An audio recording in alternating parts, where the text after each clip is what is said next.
Hey mga mommies, and for today's update sa ating pagbubuntis. Eto, keto nyo naman. Alam niyo ba, naghapon ako, nakahiga ngayong hapon. As in, totally bed rest talaga ako today kasi super hingal at ang sakit na ng mga ribs ko. So, hindi ako nakapag-update sa mga preparation ko. Actually, maraming dumating ngayon ng mga gamit ni babies. Hindi ko pa i-upload kung ano pa yung ibang kailangan yung part 3. Kasi nga, naghapon ako nakahiga. Nakahiga lang po ako palagi. From morning until hapon kasi sobrang bigat na po talaga nila. And nakakabangon lang ako pag iihi at kakain. Tapos gusto ko sana matulog, hindi ako makatulog kasi super likat ng mga babies. Pero okay naman. Medyo naninigas na yung tiyan ko sa sobrang likot siguro ng mga babies, pero okay naman sila. Hindi naman, wala namang ibang pain. Ayan, klaro-klaro po guys yung ko, yung mga pimples, yung mga acne, hormonal acne.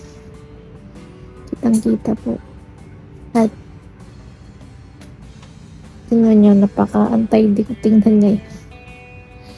Kasi pag every time nakaka-feel ako ng pain sa mga bones ko,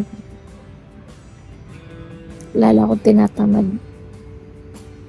Kaya nakahiga lang ako maghapon. Bumabangon lang ako kapag iinom ng tubig, tapos iihi, tapos higa na naman ulit. Ngayon, gabi na. Ngayon pa ako nakapag-update. O diba? Nakakatamad. Buhay bed rest guys. Kapag ka naka-bed rest ka, lalo ka rin tatamarin. Lalo na't palaki na yung tiyan mo. So, bigat. Pero, it's so worth to wait. At yun lang muna guys ang update sa aking pregnancy update. Ang lilikot na ng aking twins.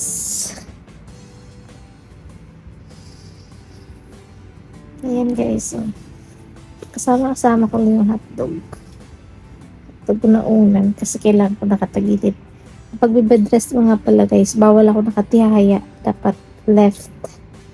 Lying ako palagi para naman yung oxygen,